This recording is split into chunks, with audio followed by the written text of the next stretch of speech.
আমার ইবুর কনস্টিপেশনের যখনই সমস্যা হয় ওকে ঠিক এই ডিনার রেসিপিটা বানিয়ে দিই। আজকে ইবুর ব্রেকফাস্ট আর ডিনার দুটোরই রেসিপি দেখাবো। দুটোই হবে কিন্তু ওটস দিয়ে।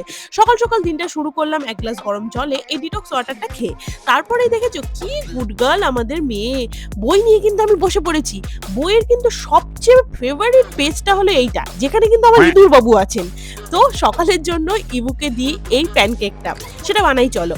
যেটা বানাতে একটা ডিম ফাটিয়ে নিচ্ছি, তাতে হাফ কলা আর ধুয়ে রাখা ওটসটা দিয়ে দিচ্ছি। সামান্য এলাচ গুঁড়ো দিয়ে দিই যাতে ডিমের গন্ধটা কাটে। এরপর মিক্সিতে ব্লেন্ড করে প্যানে অলিভ অয়েল আর বাটার ব্রাশ করে দিই। তারপর চাপা ঢাকা দিয়ে এরকম ছোট, ছোট করে প্যানকেক আকারে বানিয়ে দিই। যেটা ওর ধরতেও সুবিধা হয় আর খেতেও খুব এনজয় করে। এরপর একটু ব্যাংকে গেছিলাম দরকারে। এতটাই বোর হচ্ছিলাম বলার মতো না। ইভুকে যখনই আমরা দেখি যে এরকম একটা কনস্টিপেশন এর প্রবলেম হচ্ছে, তখনই রাতে ওকে এই খাবারটা বানিয়ে দিই। বানাতে লাগে খেজুর, আমন্ড বাদাম, এটাকে একটু জলে ফুটিয়ে নিই। খেজুরের উপরের ছালটাকে তুলে বাদামটাকে গ্রেট করে দেব। এরপর ওটস দিয়ে ভালো করে কুক করে ইভুকে সার্ভ করি। নেক্সট ডে কিন্তু এই কনস্টিপেশন এর প্রবলেমটা ঠিক হয়ে যায়। তোমরাও কিন্তু বানিয়ে বাচ্চাকে দিতে পারো। দেখা হচ্ছে কাল, বাই।